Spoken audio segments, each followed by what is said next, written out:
years ago, my ex-partner wrote a letter to me. I was very confused. The wound was still open. And I remember I wrote back to him. I couldn't quite understand what he was trying to tell me. Is this, I told him, a coup de grâce? It's over, and forget about me. Is it an entente cordiale? It's over, but let's meet as friends and let's decide how we're going to split our common belongings. Is it a white flag? I miss you, I want to come back. Or is it a Trojan horse? Let me get past the breaches of your fortifications and let me wreak havoc in your life again.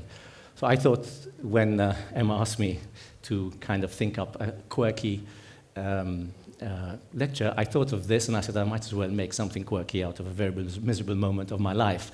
But a title can be quite an important Trojan horse. My friends tell me I'm an expert at Trojan horses. Once I was invited to give a lecture at New York University, and I used to give a standard lecture to mostly foreign audiences where I describe the history of Valletta, and I used to call it Valletta, Heritage, Climate, and Identity. And my professor, who invited me, sent an email to me, and she said, well, you can't call it that. It's too stuffy, it's too boring, the students won't come. And I said, oh, then what should I call it? She said, you have to call it Valletta from Renaissance to Renzo Piano. I said, oh, isn't that really corny? She said, no, if you want students to come, it has to be corny. I said, but let's call it from La Parelli to Renzo Piano. She said, no, Ren, it sounds really good. She said, and your poster has too much brown in it. Put blue. If you want the students to come, put blue. So I obviously could very easily find a very attractive blue picture of Malta, which I sent to her. And I began to realize that, in fact, blue is a very efficient Trojan horse. If you want to get into people's lives, use blue. I try it on Instagram. Every so often, I say, time for a blue picture. I put a blue picture, and I get twice as many likes. So if you're all like junkies like me, try it. It really works. Anyway, titles are very important Trojan horses. I guess my friends tell me I love Trojan horses because I love to communicate, I like to talk to people, I like to get into their world, I like to get into their head. And the Trojan horse is a very good way of doing it. In a funny kind of way, I feel quite different from many people I meet. Most of them are much younger than me. And I tell them, hey, I come from another century. There's a wall in between us. And I explain, my father was born in 1919. He was called Victor as a kind of symbol of the victory of the Allies. He was born soon after the armistice was signed. And I was called Konrad because I was born after the Second World War. And my father was a great admirer of Konrad Adenauer, who, as you know, was one of the main protagonists with Charles de Gaulle of the creation of a united Europe. So my world is made up of two very important events which have created the history of the West, which are two world wars. So it's not a coincidence that the expressions that I was using before are actually military expressions relating to, in a way, life. They say all's fair in love and war. I came from a world where we used to read spy novels. Our world was made of divisions, walls. If you crossed from east to west, you got shot. If you were straight and became gay, it was frowned upon. We never thought about changing our sex. So our world was extremely divided. It was extremely dogmatic. In a way, it's what the professor in America was telling me. She was telling me that your title, Heritage, Climate, Identity, is made of three very defined categories which don't overlap. What is really the operative words in from Renaissance to Renzo Piano are not so much Renaissance and Renzo Piano. It's the words from and to, the fact that things are constantly changing. The Berlin Wall came down in 1989. I was 30, so you can safely say that my life has been divided equally in two parts, the modernist period and the postmodernist period. Once I tried an exercise. I said, let me try and see what happened in the world when I turned 25, so a quarter of a century. Something it's very easy to do today. You go on Google, you type in 20th February 1984, and I found three very important events, one intellectual, one let's say, social, and one political. The first one was that in February of 1984, Derrida, who, as you know, is the main philosopher of postmodern and deconstruction, and who is the main champion of blurred boundaries and interstitial spaces, went to America and expressed his ideas in a series of lectures at Yale. The other one was that in January of 1984, the first Apple Macintosh went on sale.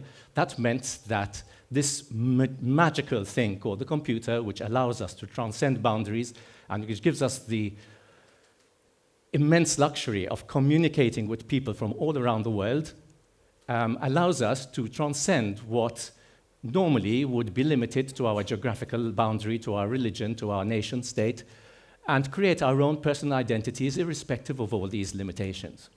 And finally, the great political event of that moment was that Gorbachev went to London in February of 1984, and he met Margaret Thatcher, and Margaret Thatcher was reported to have said, these were the headlines, "I like Mr. Gorbachev, I think we can do business together." Three very important events, which eventually led to the fall of communism, the rise of capitalism and consumerism that we have today, and let's say, the end of the Cold War, which is the environment in which I was brought up in. Modernism was an extremely interesting phenomenon. Amongst the obsessions of modernism was this thing called abstraction. We all have heard about abstract painting, but modernism was always trying to look for what you could not see. We were, like most of you, I guess, we all read when we were small, this Little Prince, and this famous story about this hat that everybody thought was a hat, but actually was a boa constrictor, which had just swallowed an elephant. And the idea that, in fact, what is important is what you don't see. This was an idea which became even more present in my mind when I went to study in Rome. If you live in the Eternal City, you are constantly surrounded by these ruins. The cult of the ruin and the fragment is an incredible thing, because you look at ruins and you always imagine what these buildings might have been. So that imagination, which stimulates the brain to think of all the missing parts, becomes part of your education, part of the way you see the world. You become really obsessed with what you don't see. The most, perhaps, important moment in the history of sculpture is the story of this sculpture, which is probably Marsyas, or a Hercules, which was discovered in Rome, and eventually the Pope asked Michelangelo, who was the, let's say, most trendy artist at the time, the kind of statue of the moment, to complete the statue. And during the Renaissance, integrity was really important. Beauty was associated with the whole body. And Michelangelo was such a genius that he came up with this idea that actually a part of something, rather than the whole of something, is actually more beautiful. It can convey much more pathos, much more energy, much more movement if you have parts missing. So we see all throughout the whole of the modern movement this slow reduction of things, removing things rather than adding them. Mantegna, in his Saint Sebastian, which is in the Louvre, portrays a beautiful male body which represents Christianity next to the fragment of a classical statue which represents paganism, to show the victory of Christianity over paganism. Benvenuto Cellini decided to complete the torso which Cosimo de' Medici gave him to complete, creating this Ganymede, which is a little bit clumsy. But Rodin understood the message of Michelangelo. He created a fragment which gives much more energy to the piece, and then eventually Brancusi reduces it to 3 cylinders which are joined. So these torsos all are representative of something which you don't see. This all came to an end with the great prophet, let's say, of postmodernism, which is Andy Warhol, who said, "What you see is what you get." Andy Warhol is a genius as much as Michelangelo is, because way back in the 1960s, he said, "What you see is what you get." It's exactly the culture that we have today, partly because we live a very fast lifestyle, partly because of the tyranny of the social media, partly because of the omnipresent, ubiquitous marketing strategies. What you see is what you get. We don't have time to look further. This is one of my favorite paintings. It's Caravaggio. It's called The Incredulity of St. Thomas. And it shows how St. Thomas was not ready to accept that Christ had been resurrected unless he actually touched the wound. And I think this is quite interesting from the point of view of contemporary culture, because to some extent, sometimes I think we're all becoming doubting Thomases. Have we become a society which refuses to see that there's something beyond the surface? Is materiality the only thing that we adulate and adore? When the organizers of this conference asked me to give a talk, they actually mentioned to me some parties which I organized. My younger brother, who's a pediatrician, told me, Con, I meet lots of patients. They used to tell me, you're Conrad's brother, he's a good architect. Now they stopped telling me that. Now they tell me, you're Conrad's brother, he throws good parties. And I think to myself, actually, a party is an interesting event. A party, there is nothing more transient, temporary, ephemeral, what words can I use? To a certain extent, superficial than a party. It comes, it goes, it has fun, it's over. But is a party only that? There are some parties which have made history. Truman Capote, for example, threw a party in New York in the 60s. Everybody wanted to go to this party. It's a place where people made connections, create memories. And I had this incredible experience throwing these parties, which I didn't do because I had a program to throw parties, but a series of coincidences happened and opportunities fell in my lap, which I took. One of them was a party which I threw on the Tour Eiffel. Chris McAuliffe took some fantastic photographs. They're completely timeless. You don't know if photographs like this belong to the 20s or 40s or 50s or 80s. Another one with the theme of Dolce Vita which happened last year. On the theme of Dolce Vita. I took some photos randomly, and by some strange coincidence, or is it a coincidence, some of the photographs looked like stills from La Dolce Vita by Fellini, and I can assure you they weren't studied. So I think there is much more to even a party, or a meeting of people, or a meeting of minds, or having even fun together. The first party I threw was in a Baroque palace on the Grand Canal. And I think what makes these two ordinary-looking boys with a glass of wine in one hand and a mobile in the other look like saints flanking the Madonna by Titian or Tintoretto. There's some spirit there which keeps the thing in a continuity with the old masters. Of course, it's Venice. There are things which carry on down the ages. There's an energy. The Florentines believed that the soul was completely inseparable from the body. They believed that the soul was the energy that you expend during your life, the acts that you do, the good acts.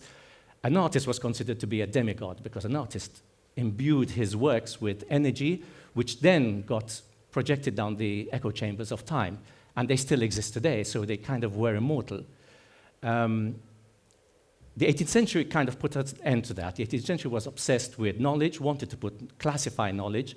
It was the century when the encyclopedia was first written by Diderot, the invention of archaeology, species and subspecies were all placed in different showcases. And because the soul and the body were separate, then they were placed in different containers, different boxes, different showcases. Science then began to show, especially Newtonian science, that nothing existed unless you proved it. But you couldn't prove that there was a soul, so it died. So this was, in a way, the coup de grace of the soul. But everywhere I go, I kind of see this thing, which perhaps Mark called the sixth sense, which is an energy which is not tangible, and which continues to be there. Le Corbusier came to Malta in 1931 on the Patrice II. He stopped at the temples. At Gigantia, he was completely amazed, mind-blown by the temples. He even made a sketch of one of them.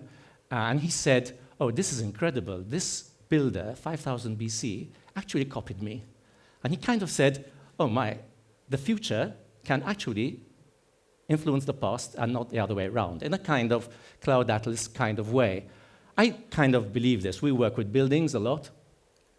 Sometimes we produce things which have a certain quality to them, not because we were actually inspired. When I presented the Baraka lift at the World Architecture Festival, I showed this picture, and the guy who was on the jury said, so you were influenced by a cactus. I said, absolutely not. And no, he said, is there lots of cactus in Malta? And I said, Yes, why? He said, because you were influenced by the cactus. It's not the case at all. The point is, when you do something which is good after many iterations of design, you begin to realize that those forms and those shapes and those ways of being exist. The corrugated surface of a cactus is what makes it stand firm, which is what makes the Doric column so beautiful, the composition of light and shade on the flutes, which eventually makes what you were making a bit timeless. We started our work getting a reputation for doing contemporary additions to old buildings and in old contexts. But with time, you begin to realize that, in fact, there's no real old and new. What was old was once new, and what is new will one day become old. So in fact, there's like this continuity, this soul, which keeps going through the ages. You look at things, you are influenced by them, they inspire you, you keep going. One of the most important protagonists of the modernist movement, who is a great hero of mine, is a guy called John Ruskin. John Ruskin changed all your lives, but you don't know it probably. He invented this thing called authenticity. It didn't exist before. What happened was that he, first of all, wrote a lot. He was born in 1819, died in 1900. So he basically spanned the whole of the Victorian period, contradicted himself many times, fell into sort of moments of depression and a bit of insanity. One day sent these very hysterical letters to the daughter of his father's business partner, and they decided to get married. This girl's name was Euphemia, also known as Effie. She was very pretty, very sociable. They got married. John Ruskin and Effie went to Venice for their honeymoon, and instead of doing what he should have been doing, he started climbing up and down ladders, measuring capitals, looking at the buildings, and Effie got a bit annoyed, and she eventually flirted with all the Austrian generals in Piazza San Marco. There was even a duel over her where one of the Austrian soldiers was killed. But in the meantime, John Ruskin produced this incredible book called The Stones of Venice, where he said that a building is not its... So here you can see some of the sketches, again, some of the spirit which we were really privileged to experience during one of the parties. But he said, when we build, let's not think we build, let us think that we are building forever. How many of us today build for eternity? It's eternity, we don't even think about eternity. But what we're leaving behind, isn't that so important? He says the greatest glory of a building is not in its stones, it's in its gold, nor in its gold, its glory, it's in its age. This idea that what is important is the original. If you go to somebody's house and they have a Van Gogh, you think, my God, this guy's got taste, oh my God, he's rich. But if he has a copy of a Van Gogh, you think, this is really kitsch, he doesn't know what he's doing. So authenticity, this thing that we have, that something has to be original, is new, it's recent, it comes from John Ruskin and Stones of Venice. It goes all the way to all the guidelines for restoration which were developed in the 20th century, particularly the Charter of Venice, Venice again in 1964, which says all reconstruction work should be ruled out a priori. But of course, this is all changing now. This is all a development of restoration theory, which developed in this little dusty corner of the world called Europe. And now we have these big markets which are open to us, which are China and the East. And of course, all these theories don't work at all. The Chinese don't care about authenticity. It's something which has been developed here. AYY produced this incredible video installation where he takes a Ming vase worth several $1 million, and he lets it crash to the ground, saying, and basically what he's saying is that this is a Western sensibility that makes you think this is crazy to demolish a vase worth millions of dollars, whereas in China, if I make another one exactly like it, it has exactly the same value. So you have this sort of overlap of cultures. We've created at the office a number of buildings which are faithful to John Ruskin's theories. This is a tower in Canuna. What is new is recognizable. It's also reversible. In a future moment, you can remove it, and the old fragment of the building remains exactly as it is. So it's, again, paying homage to this idea of authenticity. What is authentic is very readable. What is new is also readable.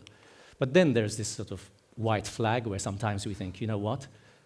Actually, rebuilding something, reconstructing it, actually makes sense. Sometimes when we present these projects of reconstruction to MEPA, they say, no, but you know the Charter of Venice. I said, I tell them, if you've got a slip disc and you go to hospital and your surgeon says, you know, I'm going to give you, you need an operation, and I'm going to use the tools we used to use in 1964. Would you be happy? I say, no. So I say, in fact, things are developing constantly. The idea of reconstruction is also part of the postmodernist idea that authenticity is not the most important thing, but sometimes also integrity is. In the cruise liner terminal, so we reconstructed 3 of the bays, having found the original drawings that allowed us to reproduce them faithfully.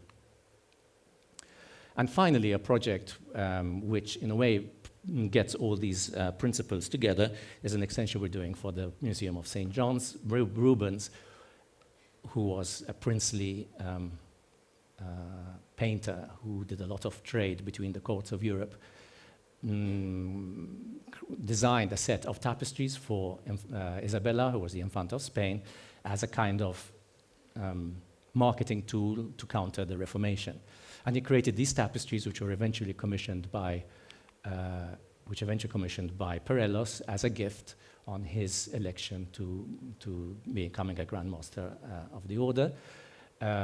Tapestries which were taken out once a year on the Feast of St. John, and which were lying, basically, they've all been restored now, but most of them were not exhibited for a very long time.